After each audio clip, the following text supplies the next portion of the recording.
Di para sahabat itu, kaum muslimin, yang terbayang bagi mereka itu adalah infak, yang terbayang bagi mereka adalah sebuah kebahagiaan, keselamatan di akhirat yang kekal dan abadi di sisi Allah tabaraka wa taala. Semua kita boleh klaim sekarang, kamu cinta Nabi, cinta Ustaz. Cinta Nabi, cinta Ustaz. Termasuk saya, cinta Nabi, cinta. Dapat tahunya besok di akhirat. Maka apa kata Nabi sallallahu alaihi wasallam? Amalur rajuli biyadihi. Penghasilan yang terbaik adalah pekerjaan yang dilakukan oleh seseorang dengan tangannya sendiri.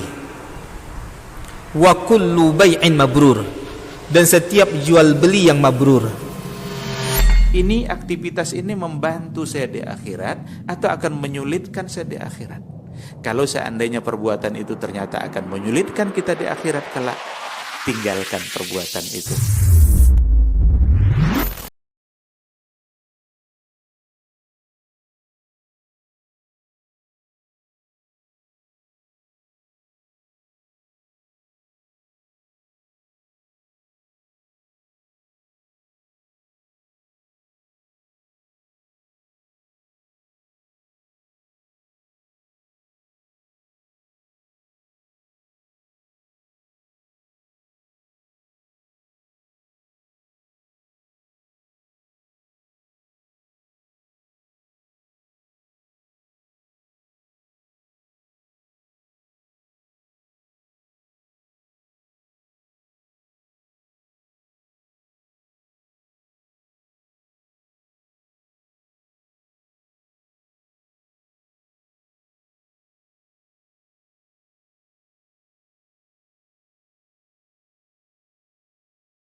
Hadir di rumah Allah ini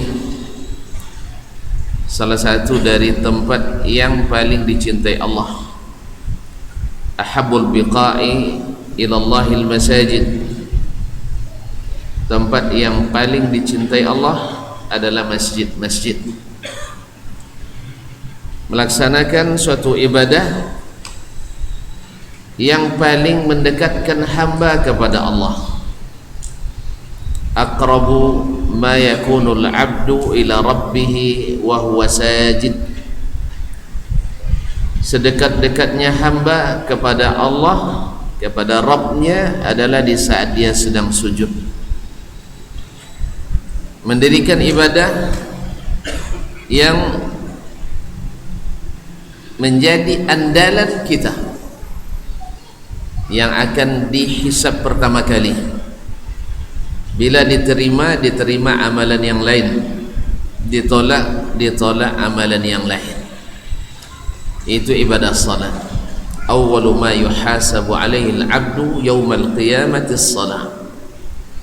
Yang pertama dihisab pada seorang hamba pada hari kiamat adalah salatnya.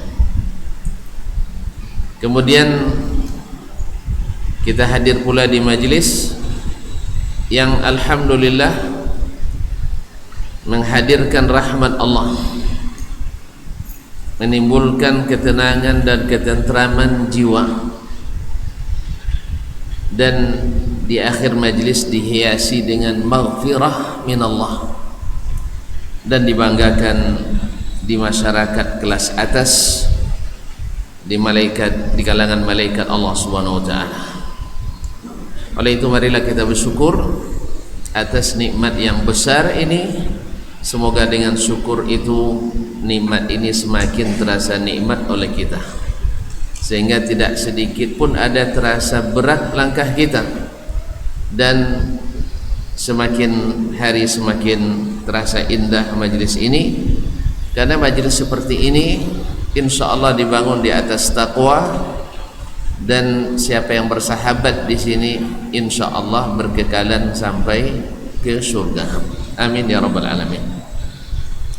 Ma'asyiral kiram, bapak-bapak dan ibu yang mulia dan yang saya hormati, salawat dan salam kepada baginda Rasulullah sallallahu alaihi wasallam yang telah menerangi jalan kita, sehingga tidak ada alasan bagi kita untuk mencari jalan lain, karena jalannya terang benderang, malam seperti siang.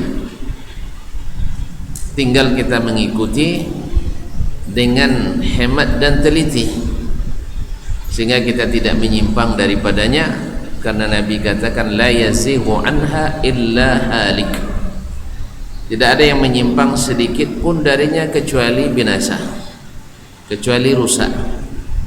Kepada Allah kita memohon, mudah-mudahan Allah istiqamahkan kita, Allah kuatkan langkah kita di atas jalan yang telah disediakan oleh Nabi kita alaihi salatu wassalam, dengan istiqamah di atas sunnahnya.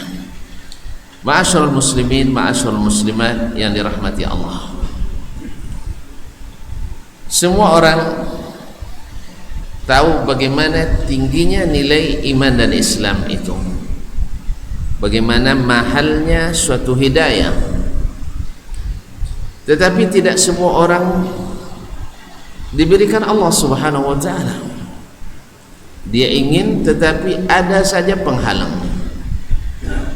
Aku ingin, tetapi ada sesuatu, baik dari syaitan, dari kalangan jin, yang senantiasa membuat kita ragu-ragu untuk menempuh jalan hidayah. Kalau bahasa kita, kalau dongon-dongon kaji waktu ini, tapi pocah umat dia, pocah umat, atau tapi kita ditinggalkan oleh kebanyakan masyarakat. Tapi tidak mungkin mayoritas ini dalam keadaan tidak benar, tidak mungkin, dan tidak mungkin lainnya, atau alasan-alasan duniawi lainnya. Oleh itu kaum muslimin dan muslimat dirahmati Allah, hidayah ini tidak bisa diwariskan, tidak bisa dihadiahkan. Oleh itu kedekatan kekerabatan, kedekatan atau satu nasab tidak menyelamatkan. Sebagaimana jauhnya nasab walaupun tidak berkerabat, tetapi kalau mengikuti hidayah maka dia lebih dekat daripada kekerabatan nasab. Ma'asyiral muslimin, ma'asyiral muslimat dirahmati Allah, pada kajian kali ini kita mengulang kaji, mengingatkan yang lupa, menguatkan yang masih ingat, supaya kita semakin bersyukur atas nikmat hidayah yang Allah berikan pada kita, yang melapangkan hati dan jiwa kita, yang membuat kita tidak terpengaruh oleh bisik dan pengaruh pedaya daripada syubhat dan fitnah yang senantiasa mengelilingi kita. Berapa banyak orang yang ingin meragu-ragukan kita dengan hidayah yang Allah berikan. Kalau bukan Allah yang mantapkan, orang yang berkuasa sekalipun, orang yang kuat sekalipun, seperti orang yang tidak punya kuasa, dan seperti orang yang tidak kuat sama sekali. Abu Talib radhiyallahu anhu, Abu Talib ketika akan wafat, dan kita tahu semua kita tahu bahwa Abu Talib radhiyallahu ta'ala, astagfirullah, Abu Talib adalah orang yang sangat berjasa kepada Nabi, dan otomatis berjasa pada dakwah Islam. Sampai-sampai suatu hari ketika orang Quraisy datang kepada Abu Talib yang mereka mengatakan, "Lib, ya Abu Talib, kamu tahu Muhammad sallallahu alaihi wasallam," mereka tak bilang sallallahu alaihi wasallam, kita, Muhammad ini telah, lihat, telah menjelek-jelekkan Tuhan-Tuhan kita, menganggap bahwa kita adalah orang-orang yang tidak berpikir, wasafah ahlamana, dia jadikan kita orang-orang seperti orang bodoh yang tidak berpikir.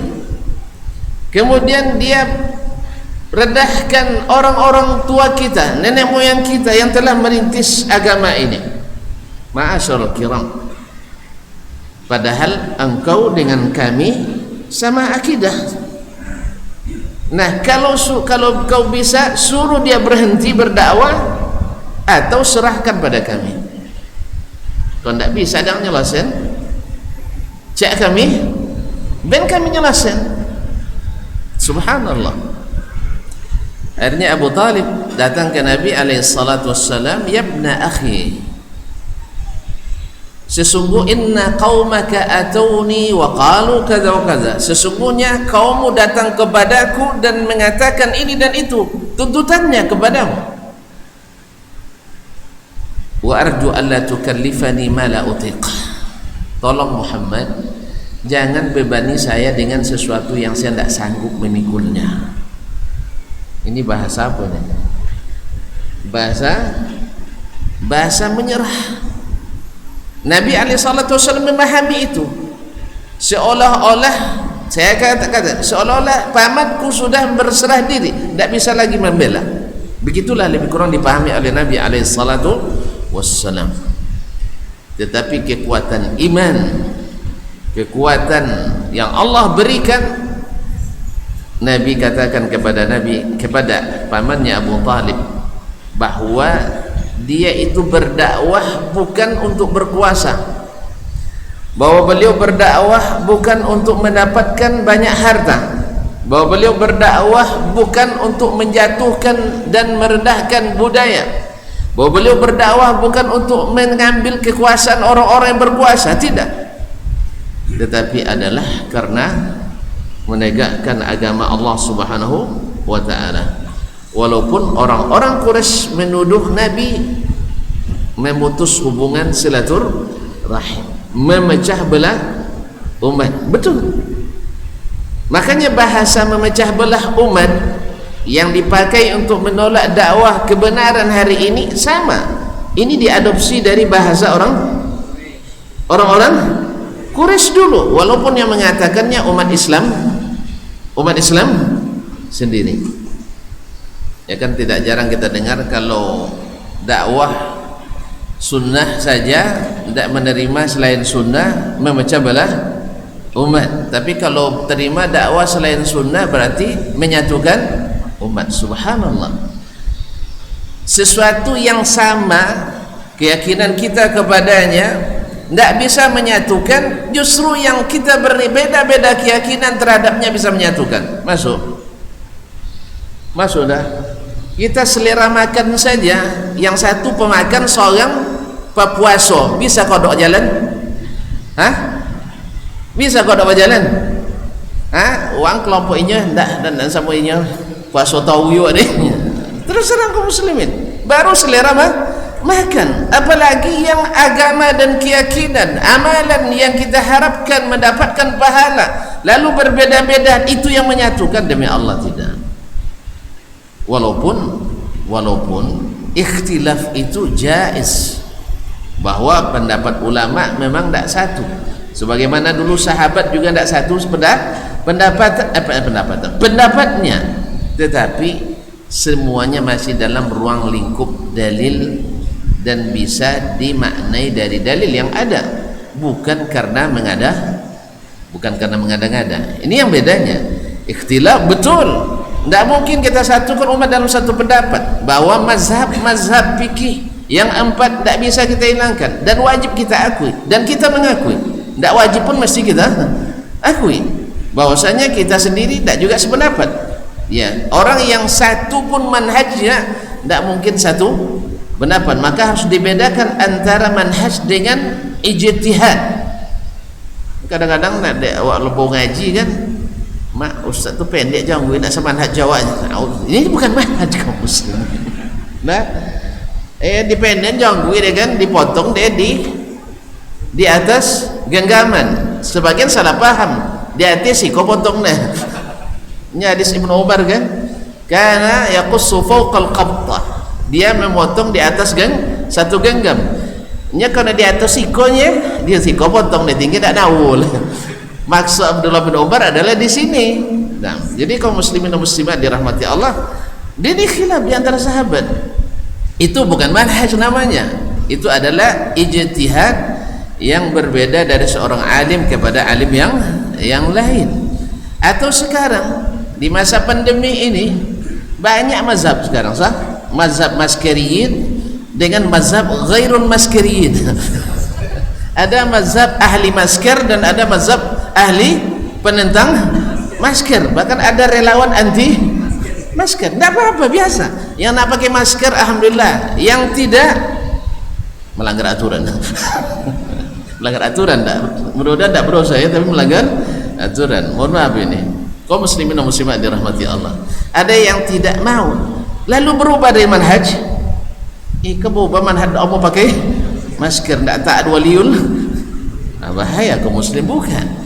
Sebagian berjihad bahwa corona lah banyak di sungai kampung ni. Itu bahasanya. Tidak awak diulak takut-takut mandi jadi dia. Dia nyuin ke awak bagi ulak tanda. Jadi kaum muslimin dan muslimat dirahmati Allah. Jadi banyak faktor yang membuat hidayah itu terhalang. Nah, Abu Talib ketika Nabi SAW diminta oleh Abu Talib berhenti berdakwah, saya tidak sanggup lagi. Itu yang dipahami oleh Nabi SAW dari Abu Talib. Lalu apa kata Nabi SAW? Ya am, law wada'u syamsa ala yamini wal qamara an yasari ma taraktu ma amarani rabbi au ahlika dunahu. Andainya mereka letakkan matahari di tangan kanan, bulan di tangan kiri, saya tak akan berhenti kecuali berhenti menyampaikan perintah Allah atau saya binasa karenanya. Artinya mati gara-gara itu. Ini tekadnya. Melihat itu Abu Talib pun kasihan kepada anaknya, anak saudaranya. Ya, kalau begitu teruskanlah apa yang kau, kalau begitu tekadmu teruskan. Nah, dan saya akan tetap membelamu selama hayat masih dikandung badan.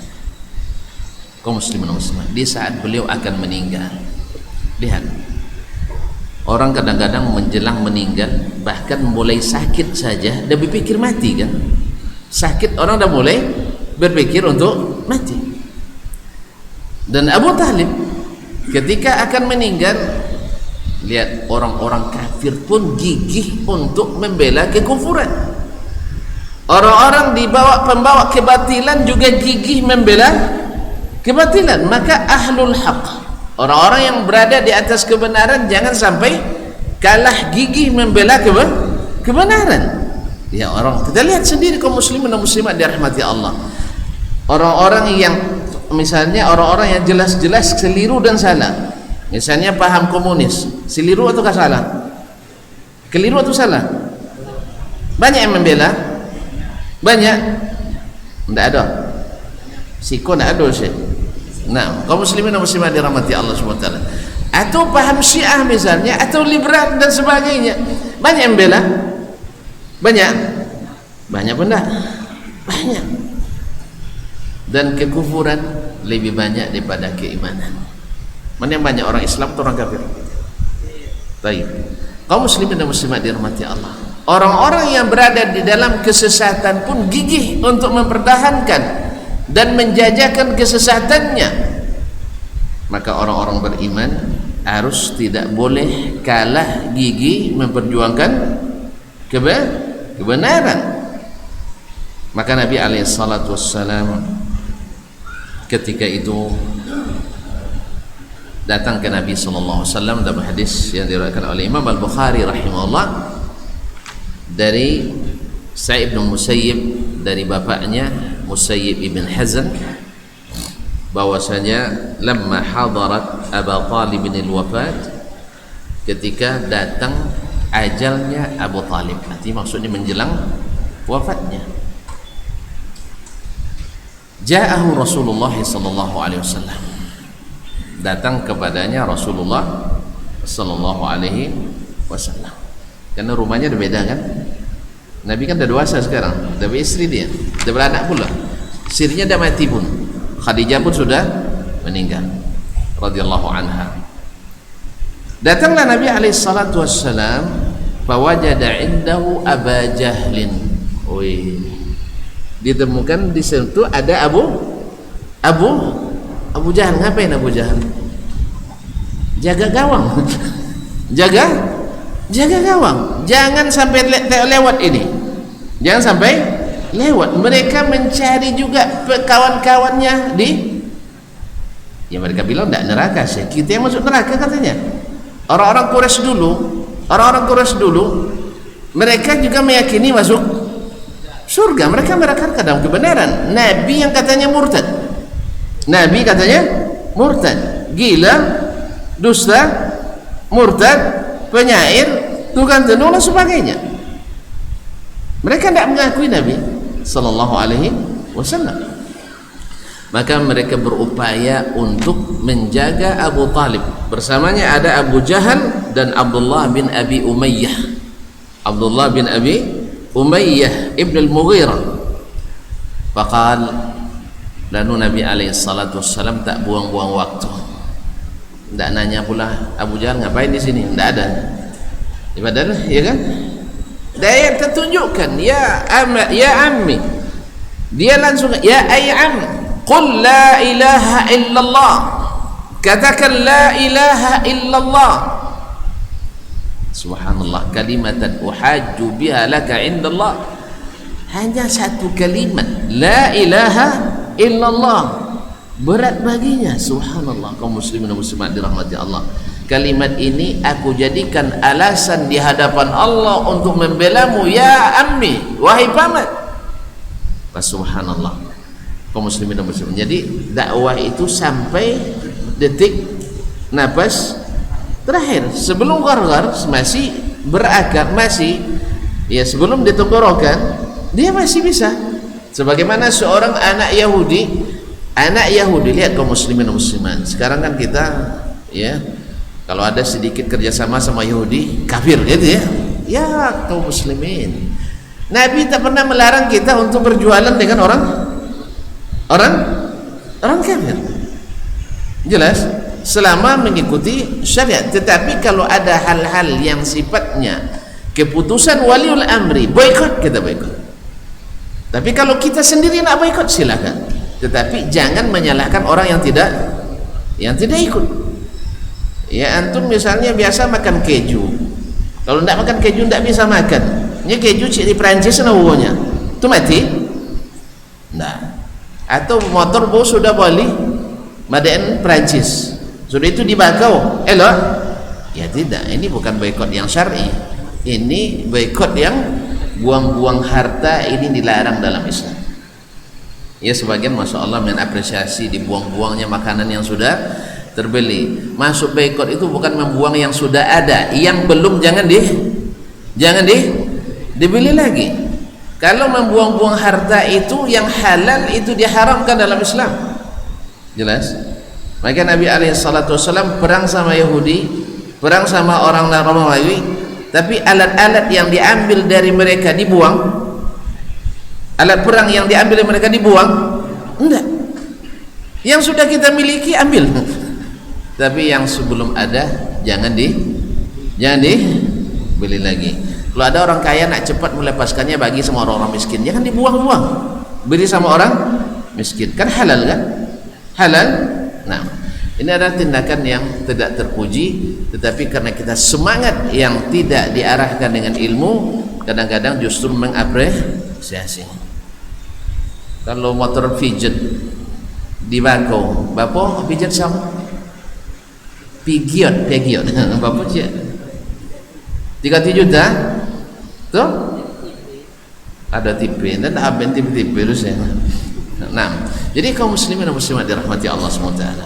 Jadi seorang anak Yahudi yang menjadi pembantu Nabi SAW, lihat, Nabi pembantunya seorang anak Yahudi.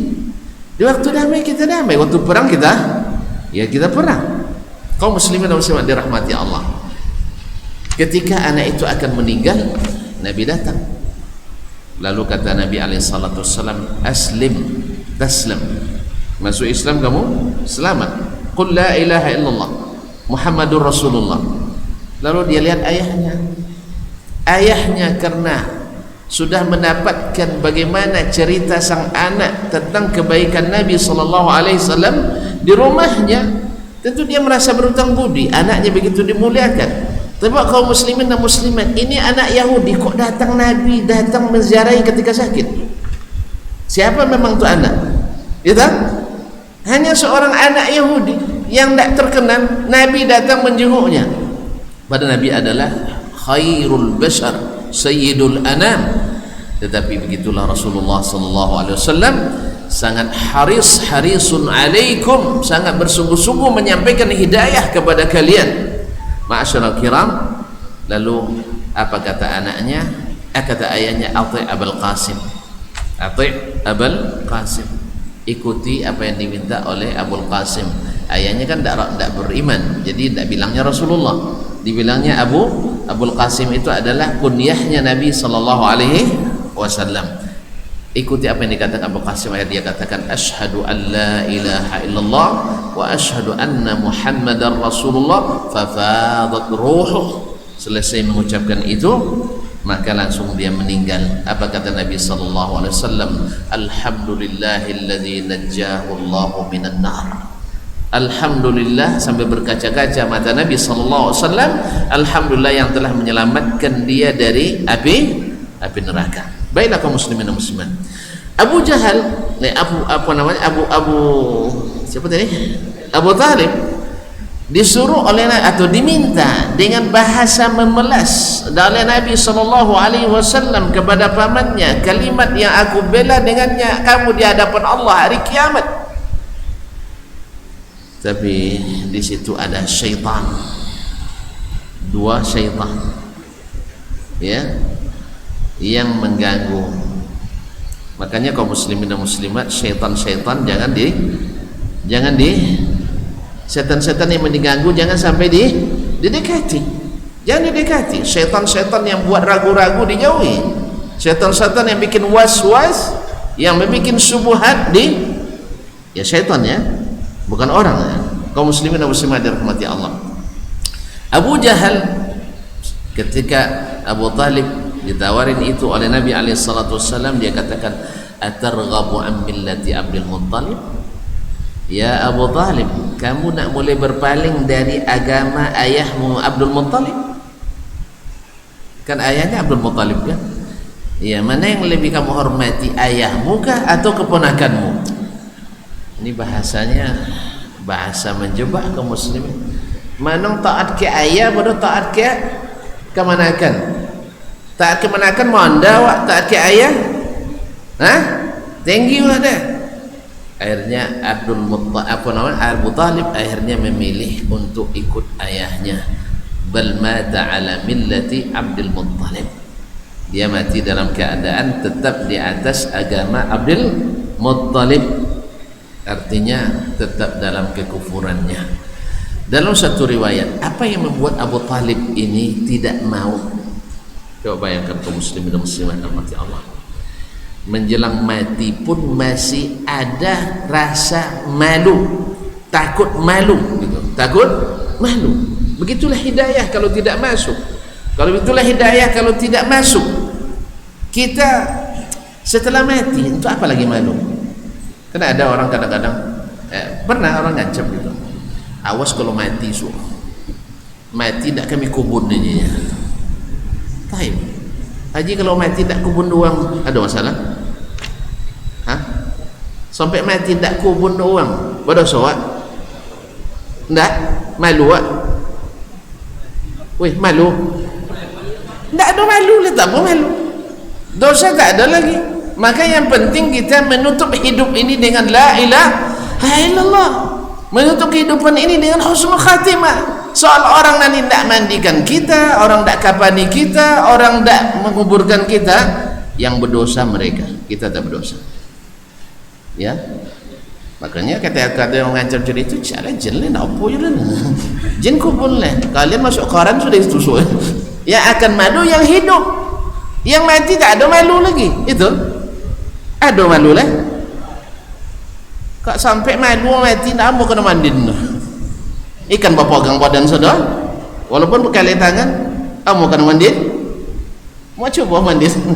Lah ada yang mau dimandikan ketika masih ada malu, jadi tidak ada malu lagi. Tapi begitulah pikiran syaitan. Abu Talib mengatakan dalam riwayat Bukhari dan Muslim, atau riwayat Muslim, bahwa dia mengatakan kepada Nabi alaihi salatu wasallam, laula an tu'ayyirani quraisyun yaquluna innama hamalahu ala dhalikal jaza la aqarartu bihi ainak atau la aqarartu biha ainak ya Muhammad. Kalau bukan karena takut nanti dicela oleh orang Quraisy, lalu mereka membicarakan setelah aku meninggal, togedek takut mati, inya mengucapkan la ilaha illallah. Rupanya mereka dihina baginya kalau itu disebut-sebut orang Quraisy setelah meninggalnya. Padahal kaum muslimin dan muslimat, orang mati ada lagi malu? Tidak. Kecuali kita meninggalkan dosa-dosa besar, kecuali kita meninggalkan perkara-perkara besar, kecuali kita meninggalkan aib-aib besar ketika meninggal, iyalah malu kita. Setiap nampak kok josianu dulu gunanya, iya kan? Iya, kamu soji kah? Ndak ada orang ngaji tau gede sianu, artinya patut malu dunia. Ya, iko musaji iko dijauhi dari uang tau gede sianu, takut malu ndak? Wajib malu. Tapi kalau seandainya ya sianu tu ndak ambo orang dia banyak mengikutinya, sebab apa? Nya kawino nogang sunnahnya. Tu malu ada? Malu? Nah. Jadi kaum muslimin dan muslimat dirahmati Allah SWT, oleh itu marilah Abu Talib akhirnya tidak mengucapkan la ilaha illallah, kalimat yang sangat berharga ini yang diberikan oleh anak saudaranya yang sangat dicintainya, yang senantiasa dibela-belanya, tapi beliau tidak beruntung. Alangkah sedihnya Nabi alaihi salatu wassalam. Tetapi Allah katakan, innaka la tahdi man ahbabta walakin Allah yahdi man yasha. Engkau hai Muhammad tak bisa memberi hidayah kepada siapa yang engkau kehendaki, tetapi siapa yang cintai dia, karena bahasanya cinta. Nabi mencintai Abu Talib, tetapi Abu Talib lebih mencintai ajaran nenek moyangnya. Sebenarnya gimana? Karena tadi takut malu setelah meninggal dunianya. Innaka la tahdi man ahbabta walakin Allah yahdi man yasha. Sesungguhnya engkau tak dapat memberi hidayah kepada siapa yang engkau cintai, tetapi Allah lah yang memberi hidayah kepada siapa yang dia kehendaki. Dulu semasa hidupnya Abu Talib, anaknya yang beruntung masuk Islam. Kan tidak hina dia setelah matinya kan. Siapa? Ali bin Abi Talib, Ja'far bin Abi Talib, Aqil bin Abi Talib, dan anak-anaknya beruntung. Ummu Hani binti Abi Talib, anak-anaknya pada beruntung semuanya. Nah, Ali waktu itu yang masih kecil, yang belum balik berakal, tetapi Allah berikan suatu kecerdasan dan keberanian mengambil keputusan. Allah ingin dia menjadi orang hebat, ya, menjadi orang yang dipuji dalam sejarah, terpuji di dunia dan terpuji di akhirat. Ketika dia mendengar Nabi SAW berdakwah sebagian besar kaumnya menolak dakwahnya. Dia saksikan Nabi dan pengikutnya diintimidasi. Anak kecil menyaksikan yang seperti itu. Akhirnya dia ingin menjadi bagian dari Nabi SAW, karena di samping beliau adalah sepupunya, anak pamannya, dan adalah kawan yang sering bersamanya dan mencintai Nabi SAW. Akhirnya dia bilang ke Nabi, "Ya Muhammad, saya ingin masuk Islam, tetapi karena masih anak-anak tentu minta izin sama ayahnya dulu. Astazinu abi." Macam anak Yahudi tadi kan, ketika dia ditawarin Nabi masuk Islam, nengok ke ayahnya. Setelah ayahnya bilang nganggu, Ati Abul Qasim, ikuti, baru dia ikuti. Maka orang tua besar pengaruhnya. Maka Ali bin Abi Thalib radhiyallahu taala anhu bertanya ke Nabi alaihissalam, "Boleh tidak saya tanya ke ayah saya?" Lalu Nabi isyaratkan, "Jangan tanya ke ayahmu, sebab ayahmu yang dewasa saja tak berani mengambil keputusan. Nah, kalau kau bertanya ke orang yang ragu, maka kamu akan tambah ragu." Maka kaum muslimin dan muslimat, kalau nak bertanya ilmu dan menambah keyakinan, jangan tanya pada orang yang ragu-ragu. Jelas ya? Jangan tanya ke orang yang ragu. Kalau nak ingin istiqamah, jangan tanya kepada orang yang tak mau ngaji. Mereka kan lain, lo koji masih syuhada tu nangnya. Tu tanya ke orang yang tak pernah ngaji. Bapak aja, "Oh itu bahayur nih, ini tak ngaji." Dia sudah dapat virus bahwa ngaji di syuhada berbahayanya. Apa di bahaya? Sunnah tawi kan jinnya, tak ada bedanya. Subhanallah, kaum muslimin dan muslimat. Rupanya kalau sunnah tawi masalah, kalau ada bid'ah sekene bagus ya. Ya onca di bodoh ya. Kaum muslimin dan muslimat, kita alhamdulillah ala hidayah. Segala puji bagi Allah atas hidayah ini. Dan kita juga memohon kepada Allah supaya hidayah ini diberikan kepada saudara kita yang belum. Karena memang ketika tidak masuk, tadilah Abu Talib, keponakannya sendiri, yang bergelar Al-Amin, yang tidak pernah menyinggung perasaannya, tidak pernah memberatkan hidupnya, tidak pernah tongkau kepadanya. Tapi begitulah, dia tak sanggup membuat keputusan. Makanya ketika Ali ingin bertanya ke ayahnya, dilarang oleh Nabi, "Kalau kamu sudah yakin dengan ini, jangan tanya kepada yang ragu. Jangan tanya kepada yang ragu. Jangan tanya pengajian pada orang yang tidak ngaji. Jangan tanya pengajian pada orang yang tidak ngaji. Sebab orang yang tidak ngaji, nyamanya ngati dengan orang ngaji. Iya, banyak musaji isau. Apa dia awantin kaji situ, Pak? Banyak orang datang nih, datang nomano datangnya. Padahal kalau mau berpikir jernih, mau berpikir sehat, banyak orang datang, baik dari luar maupun dari dalam. Amak-amak nan jualan kadai situ semakin, iya nak, semakin laku nak. Iku ada anak gadi ke nampak lah orang datang ke. Laba lagi lo nak kita gede itu. Kemudian kaum muslimin dan muslimat dirahmati Allah SWT, ketika negeri kita ramai orang mengaji, ramai orang ke masjid, maka doa-doanya didengarkan Allah Subhanahu wa taala. Tetapi subhanallah, oleh itu kaum muslimin, jangan tanya kepada orang yang, apalagi menanya kepada orang yang membantah, apalagi menanya kepada orang yang kufur kepadanya. Makanya tidak logis ketika kita menuntut ilmu Islam pada orang yang bukan Islam, mencari iman kepada orang yang tidak beriman, tidak mungkin. Nah, istiqamah kepada orang yang tidak istiqamah. Maka ketika itu Ali bin Abi Thalib dilarang Nabi SAW, jangan tanya ayah. Sebab kalau kau tanya ayah, nanti dia sendiri tidak bisa membuat keputusan. maka ragu akan melahirkan keraguan. Oleh itu kaum muslimin dan muslimat, samanya kalau nak bini copek jangan tanya ke warna babini lambe, ndak kan jadi lah. Iya, apa nak bini yang copeknya dan umur 39 mau bininya, iya. Tapi kalau nak bini copek tanya ke warna babini copek. Nak bini ke Ismail boleh tanya kan copek bini toh. Kalau nak bini copek tanya kayaknya. Kalau bini lambe kayak kami tanya. Tapi atau nyosi babini apa dalam benak. Akhirnya Ali bin Abi Thalib radhiyallahu taala anhu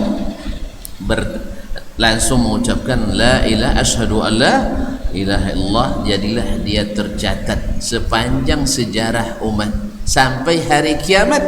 Anak kecil yang pertama berani mengambil keputusan masuk Islam adalah Ali bin Abi Thalib radhiyallahu taala anhu. Nah, kita juga ya jangan ada kene malin ngaji, tidak. Kita punya prestasi. Orang yang paling muda yang ngaji dan mengikuti sunnah Nabi sallallahu alaihi wasallam adalah den paling kene kan, paling kene. Siapa nama paling kene kan?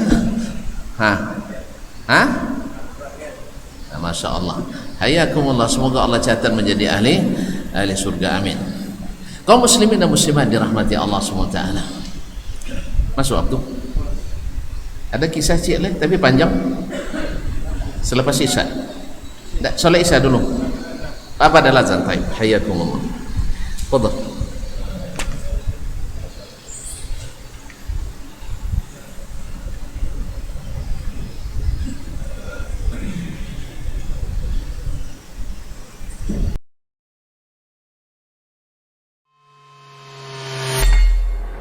Di para sahabat itu kaum muslimin, yang terbayang bagi mereka itu adalah infak, yang terbayang bagi mereka adalah sebuah kebahagiaan, keselamatan di akhirat yang kekal dan abadi di sisi Allah tabaraka wa taala. Semua kita boleh klaim sekarang. Kamu cinta Nabi? Cinta Ustaz. Cinta Nabi? Cinta Ustaz. Termasuk saya. Cinta Nabi? Cinta. Kapan tahunya? Besok di akhirat.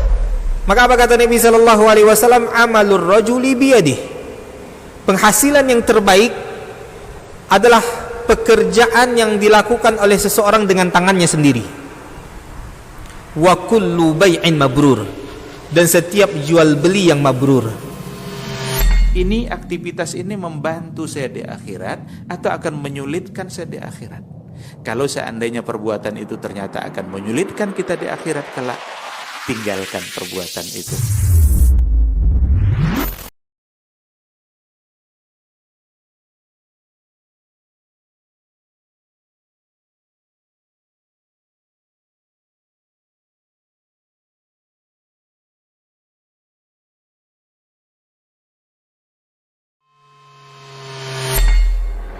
Di para sahabat itu kaum muslimin, yang terbayang bagi mereka itu adalah infak, yang terbayang bagi mereka adalah sebuah kebahagiaan, keselamatan di akhirat yang kekal dan abadi di sisi Allah tabaraka wa taala. Semua kita boleh klaim sekarang. Kamu cinta Nabi? Cinta Ustaz. Cinta Nabi? Cinta Ustaz. Termasuk saya. Cinta Nabi? Cinta. Kapan tahunya? Besok di akhirat. Maka apa kata Nabi sallallahu alaihi wasallam? Amalur rajuli biyadih. Penghasilan yang terbaik adalah pekerjaan yang dilakukan oleh seseorang dengan tangannya sendiri. Wa kullu bai'in mabrur. Dan setiap jual beli yang mabrur. Ini aktivitas ini membantu saya di akhirat atau akan menyulitkan saya di akhirat. Kalau seandainya perbuatan itu ternyata akan menyulitkan kita di akhirat kelak, tinggalkan perbuatan itu.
Ma'asyiral muslimin, ma'asyiral muslimat dirahmati Allah SWT. Waktu kita selepas azan ini 25 menit. Ini tak boleh lebih. Lama suket ni.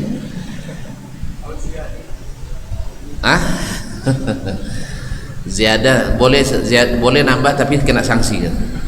Baik, kaum muslimin dan muslimat dirahmati Allah.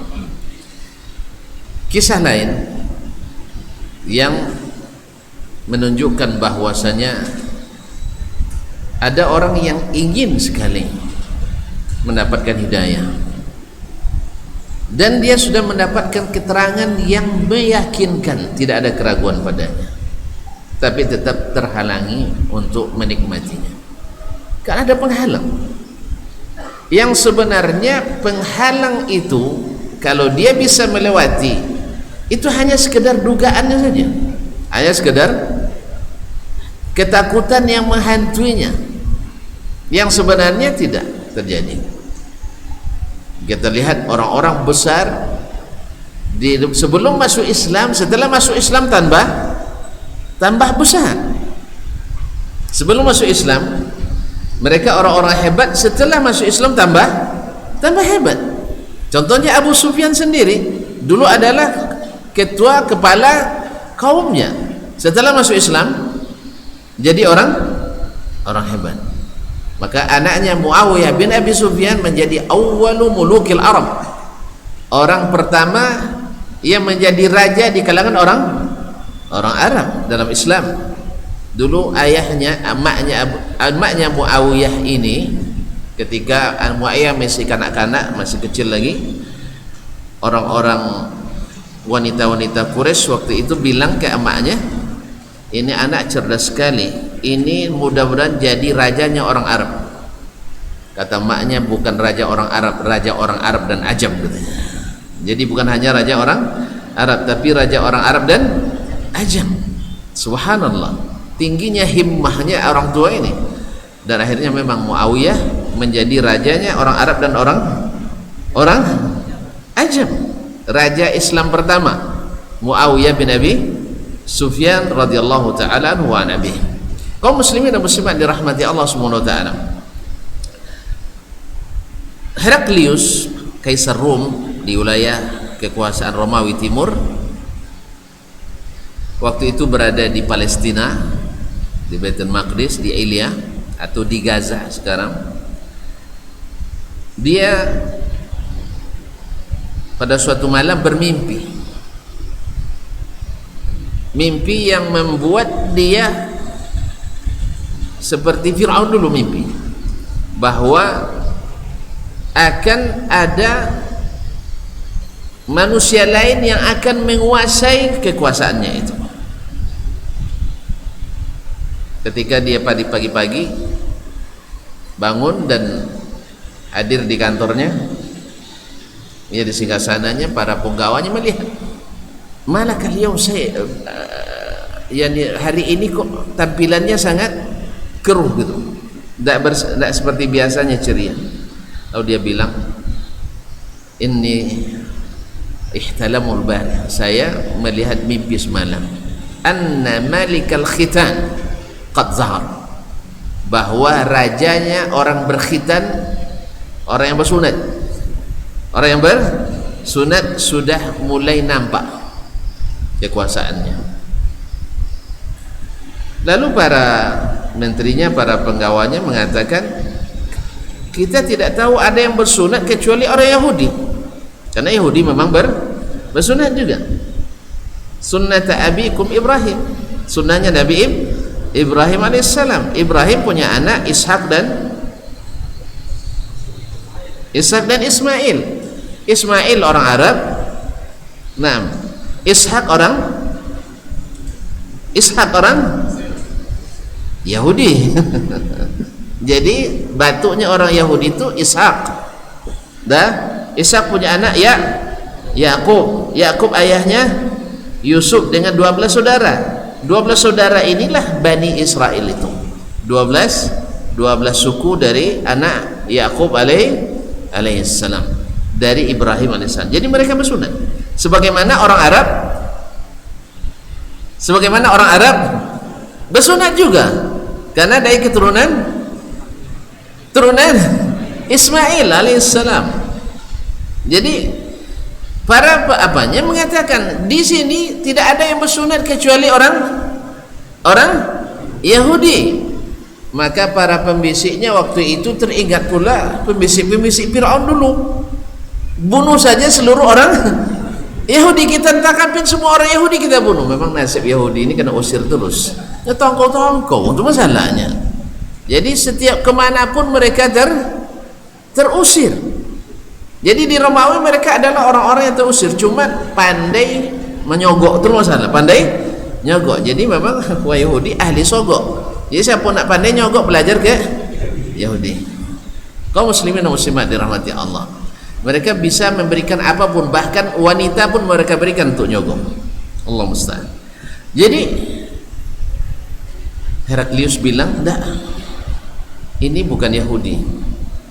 Coba kalian cari lain lagi, tahu ada enggak orang-orang lain yang bersunat?" Sebab sebelumnya datang utusan Nabi SAW, atau di saat-saat itu datang utusan Nabi Dihya Al-Kalbi, seorang sahabat yang berpenampilan tampan, sampai-sampai pernah Jibril alaihissalam turun menyerupai Dihya Al-Kalbi. Lalu ketika Dihya datang, Heraklius menyampaikan surat Nabi alaihissalam kepadanya, dan Heraklius menghormati surat itu. Padahal Nabi tidak menyebut dirinya sebagai raja. Isi suratnya Bismillahirrahmanirrahim, dengan menyebut nama Allah yang Maha Pengasih Maha Penyayang. Min Muhammad ibn Abdullah,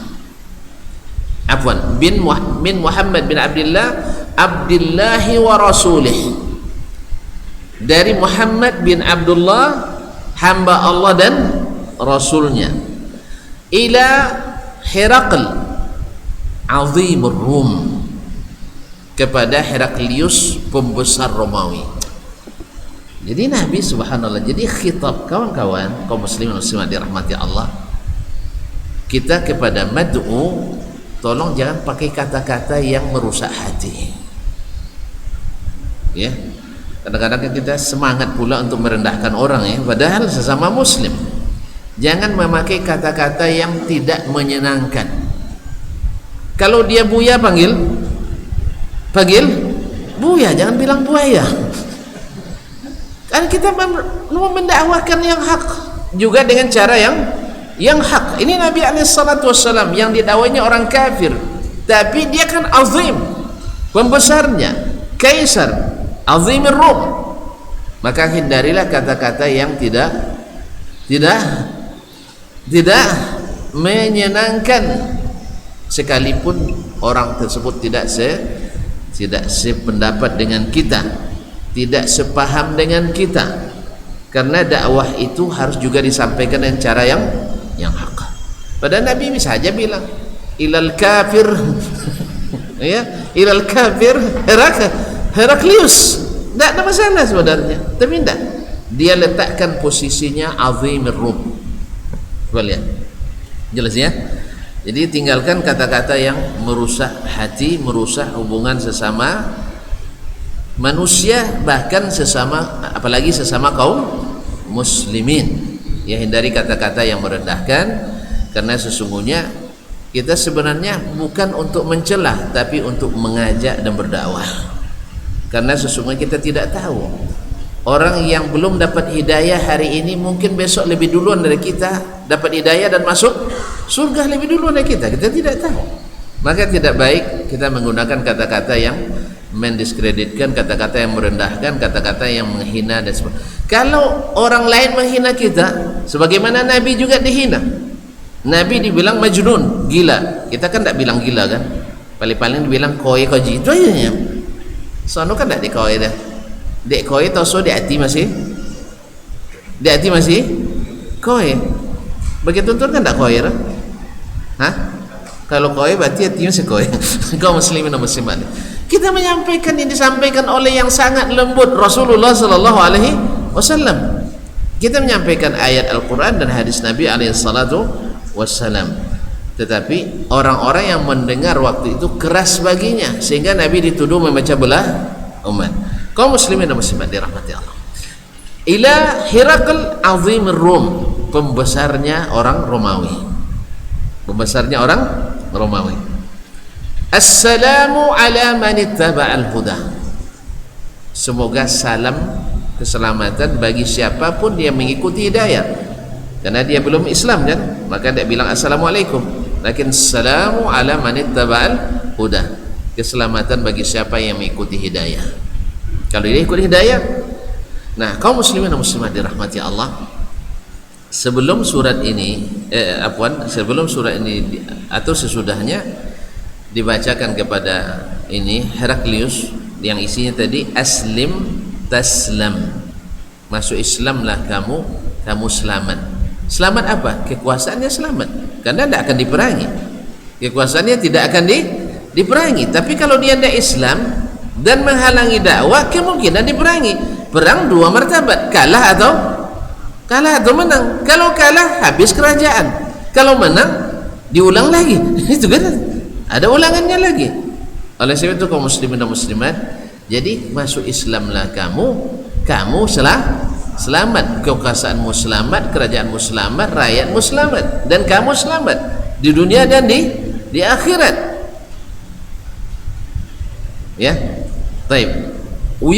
Fa in aslamta atau fa in tuslim yu'tikallahu ajraka marratain. Kalau kamu masuk Islam, Allah berikan, Nabi memberikan harapan kaum muslimin ya. Kamu selamat, tidak ada masalah, kemudian kamu diberikan Allah pahala dua kali lipat. Para ulama menyebutkan orang yang berkuasa lalu dia dengan kuasanya dia masuk Islam, dengannya orang bebas masuk Islam, maka dia dapat pahala dua kali lipat. Sebagian mengatakan tidak, seluruh orang Bani Yahudi dan Nasrani bila masuk Islam diberi pahala dua kali lipat. Kenapa? Mereka adalah orang-orang yang sama-sama agama samawi. Bahkan sebagian ulama lebih daripada itu mengatakan bahkan agama manapun yang masuk Islam diberi pahala dua kali lipat. Wa in kafarta atau wa in ankarta fa alaika ithmul arisiyin. Kalau engkau tidak masuk Islam, hai pembesar Romawi, maka engkau menanggung dosa orang-orang rakyat-rakyat jelatamu, para petani, para nelayan, dan orang-orang pekerja kasar lainnya. Kenapa? Karena orang-orang seperti itu akan terhalang masuk Islam karena mereka takut. Ya, mereka takut pada penguasanya. Kalau masuk Islam nanti bisa dibunuh, bisa disiksa dan sebagainya. Maka engkau menanggung dosa-dosa mereka yang tidak masuk Islam. Karena masuk Islam itu di sisi Allah wajib. Kita tidak boleh maksa, tapi Allah baginya wajib. Karena Allah jelaskan petunjuk. Allah tunjuk ini jalan baik, ini jalan buruk, ini jalan Islam, ini jalan kafir. Siapa yang masuk Islam maka diberikan surga, siapa yang tidak maka siap-siap kekal di neraka. Ma'asyiral kiram, ma'asyiral muslimin dan muslimat dirahmati Allah. Nah, akhirnya karena mimpinya tadi, akhirnya Heraklius menghormati surat Nabi SAW karena hati kecilnya juga sudah merasa dengan bahasa Nabi yang bagus tadi. Kemudian mimpinya tadi bahwa akan dikuasai akan datang penguasa baru dari orang yang berkhitan, lalu disuruhnya, diperintahkannya kepada para polisinya untuk memeriksa Dihya al-Kalbi tadi, utusan Nabi ini. Ya, tadi kan dia dapat berita Yahudi saja yang berkhitan. Sekarang ini orang Arab nih, dari seorang yang mengaku jadi Nabi, ya, utusan dari seorang yang mengaku jadi Nabi, tolong periksa dia. Akhirnya terpaksa dibawa, diperiksa, dilihat apanya, ternyata bersunat. Maka dia katakan, berarti yang dimaksud dalam mimpi saya itu bukan orang Yahudi, tapi adalah orang Arab ini. Lalu dia perintahkan, tolong cari di negeri kita ini, di Syam, mulai dari Syria sampai ke Palestina, dicari siapa orang Arab bawa ke sini, orang-orang berkhitan. Apa pula waktu itu Abu Sufyan dengan 9 orang seorang orang temannya, pembesar Quraisy, sedang berniaga di Gaza, jalur Gaza sekarang. Sebab masa itu masa perjanjian gencatan senjata antara Nabi dengan orang-orang Quraisy. Ya, masa itu setelah Sulhul Hudaybiyah. Kalau sebelumnya orang Quraisy tidak bisa lewat, tidak bisa mereka berdagang. Paling-paling mereka ke Yaman misalnya, ke Syam takut, sebab mereka harus melalui jalur utara. Jalur utara itu adalah jalur melalui Madinah. Artinya di kekuasaan orang-orang di Madinah, Nabi alaihissalatu wassalam, mereka tidak bisa. Di saat damai gencatan senjata tersebut, mereka hanya bisa lewat sampai ke Syam. Nah, pas waktu itu pula datang utusan Nabi tadi, Dihya, membawa surat Nabi SAW. Kemudian Dihya diperiksa, ternyata berkhitan. Akhirnya korbannya Abu Sufyan. Sebab kalau ditanya ke Dihya, pasti Dihya kan orang Islam, pasti nyebutnya yang baik-baik. Dia ingin cari orang yang murni jawabannya, tidak ada kepentingan di dalamnya. Kalau tuan-tuan tanya, yang biasa ngaji dengan saya, tanya tentang Dasman, pasti good looking. Ya, pasti itu. Ya, tapi kalau bagi yang tidak mendengarkan saya, atau dengar jauh dari sini, atau dengar yang sebaliknya tentang kajian kita, pasti akan mengatakan yang saya, ya tergantung. Kalau jujur baiklah kaum muslimin dan muslimat, maka dicari Pak dan aman sampai ke Damaskus, di Cendak Nawu, sampai ke akhirnya ketemulah di Gaza. Langsung Kapolri kepala polisinya. Nah, langsung kepala polisi yang turun tangan mencari dengan sudah disebar ke seluruh negeri. Akhirnya ditemukan di Gaza 10 orang tadi. Akhirnya ditangkap. Kalian yang anda kami dari mana? Dari Makkah. Orang Arab ya? Iya, orang Arab. Ayo diangkat. Ketakutan lah orang ni. Hai, kau pasti kau jo Muhammad kan?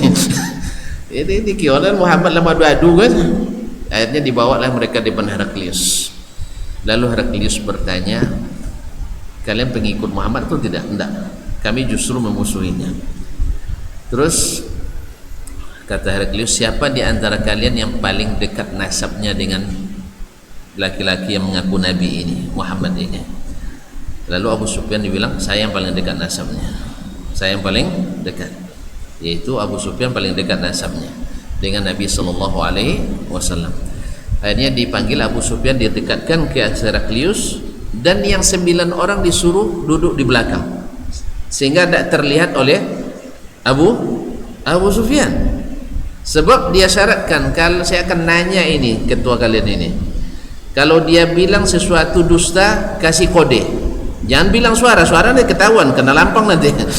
Iya, pakai isyarat saja, pakai isyarat.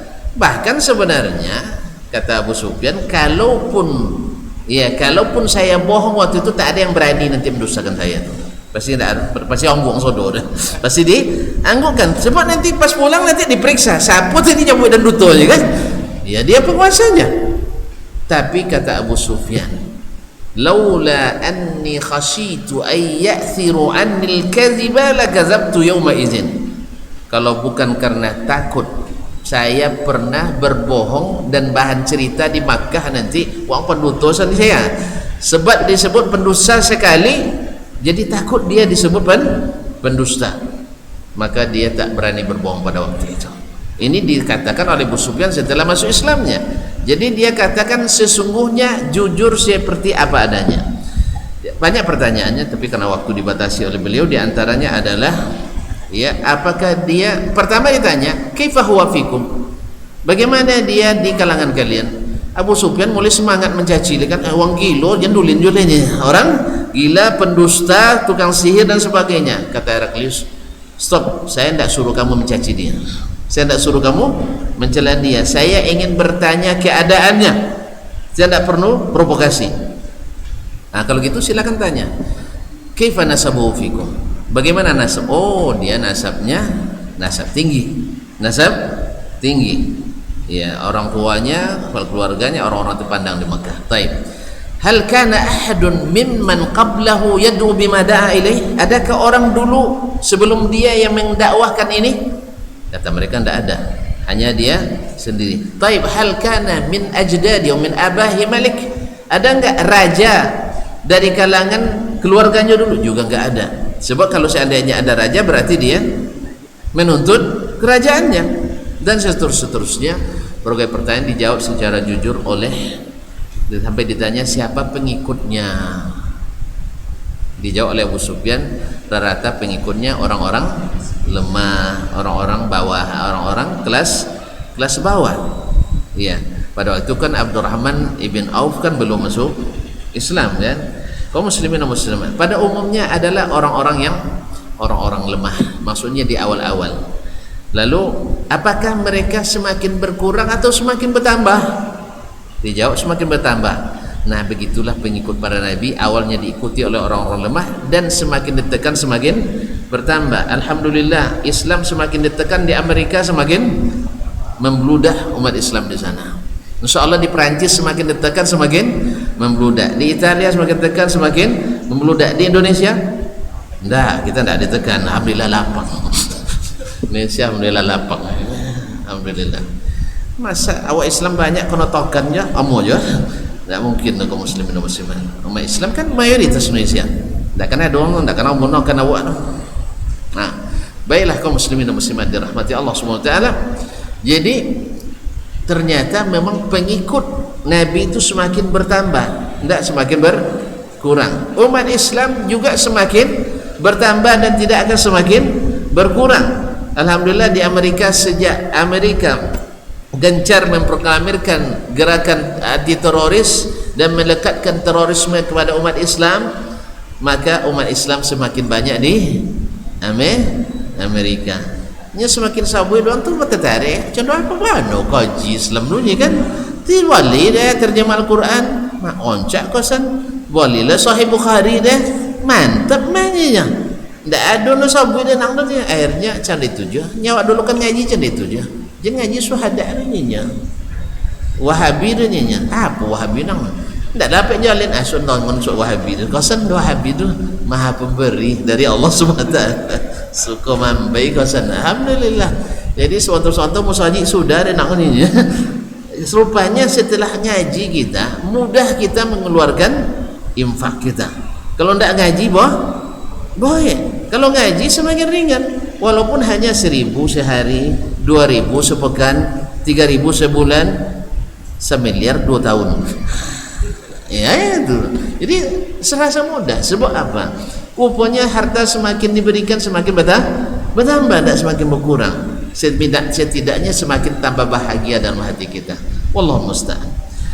Kaum muslimin dan muslimat melihat itu, Heraklius sudah yakin karena dia juga baca Injil dan ada dalam Injil Nabi akan datang dari namanya Ahmad Muhammad sallallahu dan sesuai sifatnya semuanya.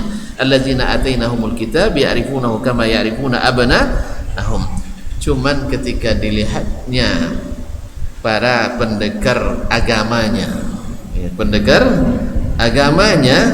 yaitu orang-orang para uskup dan pastornya, ketika disampaikan oleh Heraklius, inilah Nabi yang disebutkan dalam kitab kita itu, mereka pada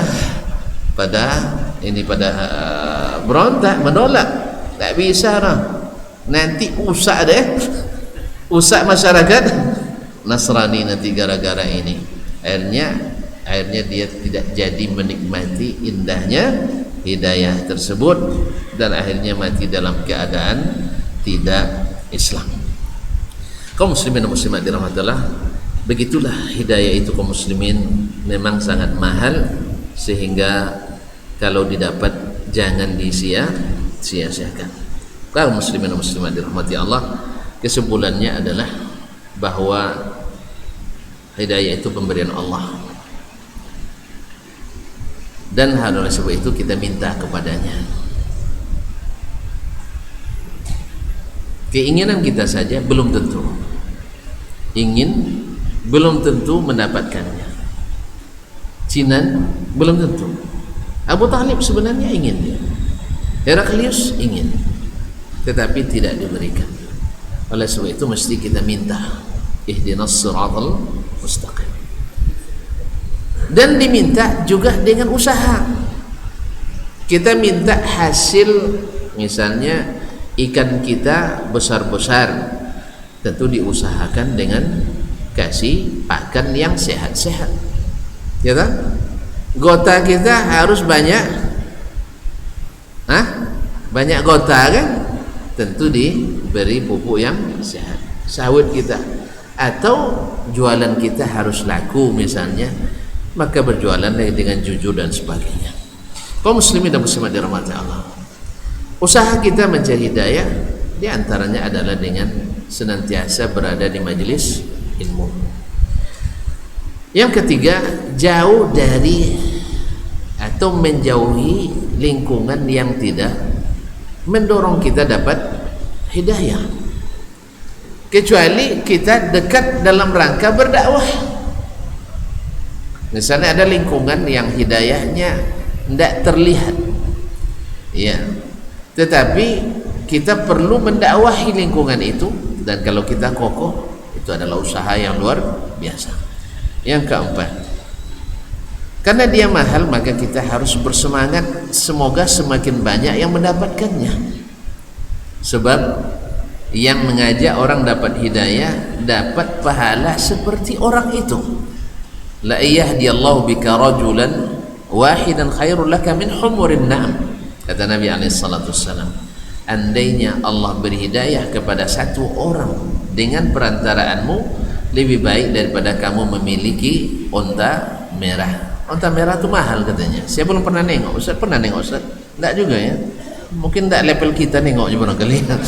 Katanya mahal. Kalau saya tanya ke syekh di sana, dia bilang seharga Mercedes Benz terbaru katanya. Mercedes berapa ogonya? Enggak jawab ini ya. Awak kelas-kelas apaan sih? Kaum muslimin dan muslimat dirahmati Allah, ya dong utang jauh dokek-dokek 2 miliar kan? Dokek-dokek 2 miliar. Dapat seperti itu oleh kita karena memberikan hidayah, mendatangkan atau menularkan hidayah kepada saudara kita yang lain. Yang kelima, bahwa dalam menyampaikan hidayah kita memerlukan uslub, gaya bahasa yang menyenangkan. Nabi SAW mengirim surat dengan bahasa yang mengangkat orang yang akan kita dakwahi, bukan justru merendahkan. Imam Asy-Syafi'i rahimahullah pernah menegur muridnya ketika menyebut seorang perawi kadzab, pendusta besar. Kata Imam Asy-Syafi'i rahimahullah, layyin ibaratak, layyin ibaratak, haluskan bahasamu, haluskan bahasamu. Kalau orang tidak menyenangi ungkapan itu, kita tinggalkan. Tidak ada salahnya kita tinggalkan dan berikan bahasa yang lebih menarik untuk bisa dicerna dan dipahami serta diikuti.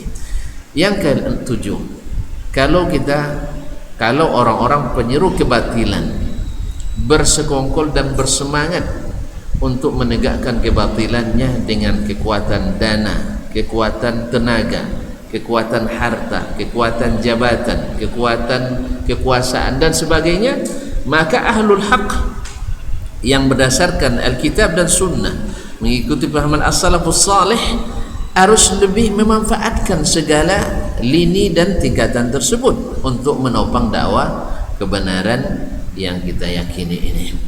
Yang ketujuh atau yang kedelapan, bahwa orang-orang sesat pun tidak sadar dia sesat. Di mana kita tahu bahwa itu sesat? Bila kita tahu jalan yang benar. Oleh sebab itu, tunjukkanlah jalan yang benar itu. Daripada berkor-kor kita mengatakan ini sesat, lebih baik kita tunjukkan ini jalan yang hak. Karena lebih produktif kita menunjukkan ini jalan yang hak daripada kita menyorakin orang-orang yang berada di jalan kesesatan. Makanya klakson ketika macet tidak berguna, tidak berguna. Yang berguna adalah penunjuk jalan, polisi lalu lintas atau relawan yang mau mengatur lalu lintas tersebut. Jadi klakson keras-keras tidak bermanfaat ketika macet. Kita sekarang kan sering macet karena ada yang melanggar aturan agama. Tidak ada agama dimasukkannya, kan macet jadinya kan, lemah umat jadinya. Akhirnya bertembung di tengah-tengah, akhirnya main klakson, tidak menyelesaikan masalah. Maka klakson jangan bunyikan di masa ramai, tambah pelik kita, tambah sakit hati dah. Ini tidak ngerti yang ni bawa lalu dah teh, kan itulah mau gitu kan. Kalau tidak lah kalau dia bagang kalunya kan. Sebaiknya jangan banyak main klakson. Ya kalau perlu kita berikan jalan. Ya kalau harus berpikir kita dengan tenang. Kalau ini dibiarkan dulu akan lapang, maka kita mengalah dulu. Biarlah terlambat 5 menit, biar lewat orang tu semua dulu. Jangan disorong terus. Ini tidak sebelah sini nyorong, sebelah sini nyorong, di mana mau keluar? Kan gitu kita kan. Jadi ada kalanya kita harus mundur selangkah. Harus mau berdialog dan bertemu, harus mendengarkan. Nabi SAW sering duduk dan beradu lutut dengan orang-orang yang tidak dakwahnya, orang kafir. Apalagi yang kita dakwahi adalah kaum muslimin. Yang ke-9, bahwa hak orang yang harus dimuliakan sekalipun belum mendapatkan hidayah wajib diberikan. Kalau haknya dia dipanggil dengan panggilan bapak, panggil bapak, jangan bawa angja, jangan bawa ang. Nya kadang dengan panggilan tu hati nan sakit lah 20 tahun bisa bota dah. Mak dola bawa ang kini lah bawa juga dan alhamdulillah damai. Ya, ya serius ini kaum muslimin. Ada orang yang saya damaikan dengan panggilan ocu. Nya dulu bawa ang ajinya. Lalu dia mulai tahun tak bersopan. Sudah itu semua membau, kalau acu buaya membau, alhamdulillah semuanya membau acu, damai dengan izin Allah. Kemudian bahasa yang baik tadi. Jadilah kaum muslimin dan muslimat dirahmati Allah SWT. Yang ke-11, jangan minta hidayah kepada orang yang tidak mendapatkannya sia-sia, atau jangan minta pendapat kepada orang yang ragu berpendapat, karena orang yang ragu tidak bisa mengambil keputusan. Maka ambillah kepada mereka yang sudah mantap. Jelas? Jadi tadi Ali bin Abi Thalib minta pendapat ke ayah. Jangan, kata Nabi, ayah tak pernah masuk Islam begini lah. Tu kan minta pendapat kayaknya pasti tagang dia orang kenek bocok lah gadang ni nya. Lah gadang soalnya nampak lo Cina ke orang kapiu kan. Anda jadi yang mau dapat hidayah. Oleh sebab itu mulailah dengan sekecil-kecil, tapi orang yang berkeyakinan dan tidak ada keraguan padanya. Sebab kalau terlalu banyak kita dengar subuhat ini, kita tak pernah yakin kita. Maka jadikan keyakinan kata bahwa ilmu yang hak itu adalah dalam wahyu Al-Quran dan sunnah Nabi, kemudian diterapkan dengan sempurna oleh sahabat bersama Nabi SAW dalam urusan agama ini. Kalau urusan dunia bersifat dinamis, urusan sarana alat itu bersifat dinamis. Mikrofon itu alat, bukan ibadah, bukan bagian dari agama walaupun digunakan untuk kegiatan agama. Ini live streaming, ya, itu adalah alat yang tidak merubah cara beribadah kita, tidak menimbulkan ibadah baru. Sebagaimana juga ilmu yang kita tuntut, dulu tak pakai bangku, sekarang pakai bangku. Dulu tidak pakai mendaftar, sekarang pakai daftar. Dulu tidak pakai SPP, kini pakai SPP. Ustaz dulu ceramah tidak pakai amplop, kini kita maaf ya sih, tidaklah cara kini lah. Sebab kalau tidak sempat ditolak, bongi ustaz lain, ustaz pasar orangnya merusak pasaran ustaznya, itu masalah. Jadi terpaksa temo juga anak ni juga. Jadi kaum muslimin dan muslimat, jadi banyak yang berubah tapi tidak merubah agama, kecuali dengan amplop berubah kaji, itu lain. Ya, kalau berubah kaji gara-gara amplop, itu tidak boleh. Tapi kalau nama amplop sudah ngaji, kalau itu guru-guru dah boleh mengaji dah, kan ilmu jawabnya. Jadi oleh sebab itu kaum muslimin dan muslimat, maaf ya, kita pasang bela korf. Astagfirullahaladzim, astagfirullah. Baiklah kaum muslimin dan muslimat, dari sekian dan masih banyak pelajaran yang bisa kita ambil. Yang jelas, yang inti daripadanya sebenarnya kita ingin, tetapi banyak yang membuat ragu. Maka tinggalkan segala yang membuat kita ragu itu, dan pergilah kepada orang-orang yang yakin dan teguh. Insya Allah hidayah itu akan menyapa dan kita akan hidup bahagia. Ada hadiah 3 dari Kiai Haji Ismailnya. Entah untuk siapa saya tidak tahu. Katanya untuk yang menjawab pertanyaan. Nah, pertanyaan pertama, judul kajian kita hari ini paling cepat. Judul atau temanya? Tapi titik-titik nambah. Iya, udah dijawab, batal jadinya kan. Ini harus tanda tangan dulu. Nah, sebutkan salah satu ayat yang menunjukkan bahwa hidayah itu ada di tangan Allah. Ulang lagi. La tahdi, walakin Allah yahdi. Ulang lihat sampai topik. Nah,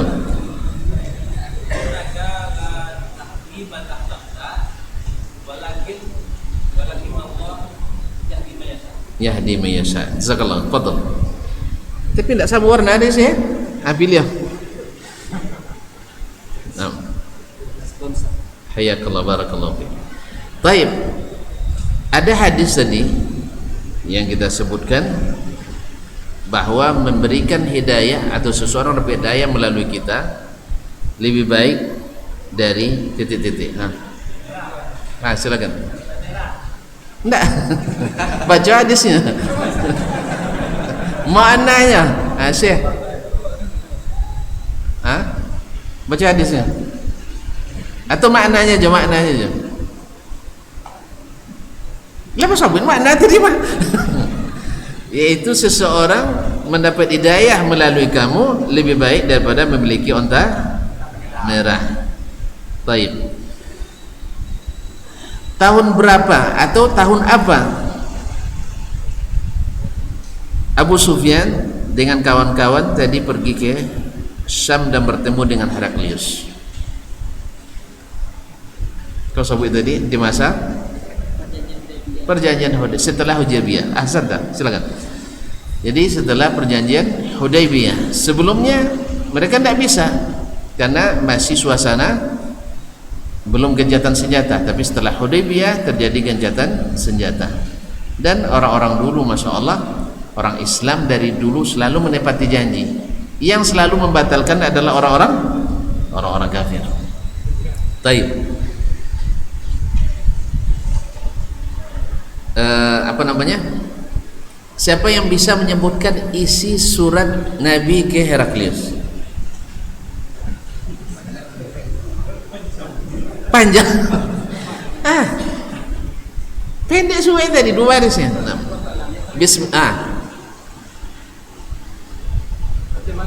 Terjemah. Bismillah aja terjemah.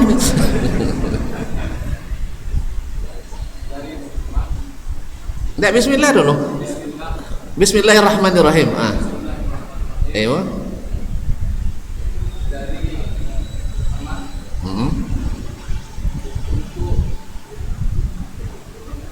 Nah, adalah dari Muhammad, hamba Allah dan Rasulnya, kepada ada yang bisa nyebut? Nah, jadi 2 kali dan beda ya. Syekh, silakan.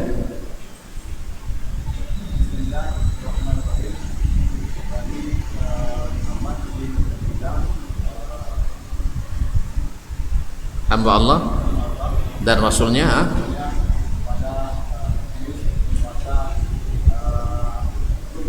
Masya Allah.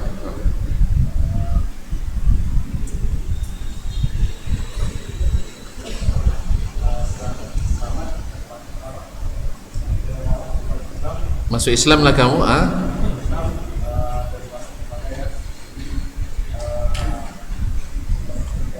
Nah, kamu selamat dunia dan akhirat ya. Kemudian, dan bagimu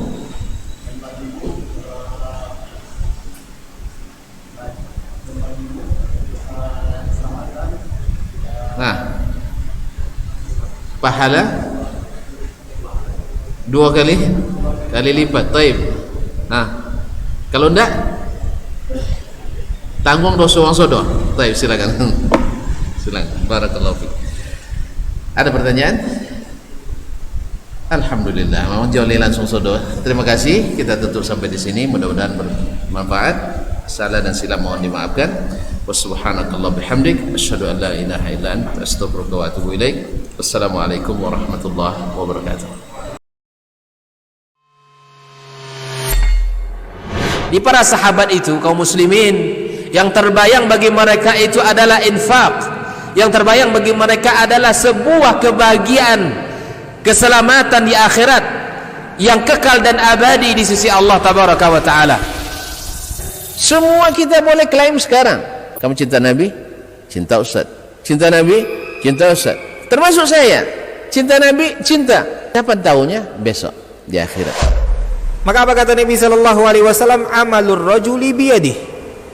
Penghasilan yang terbaik adalah pekerjaan yang dilakukan oleh seseorang dengan tangannya sendiri.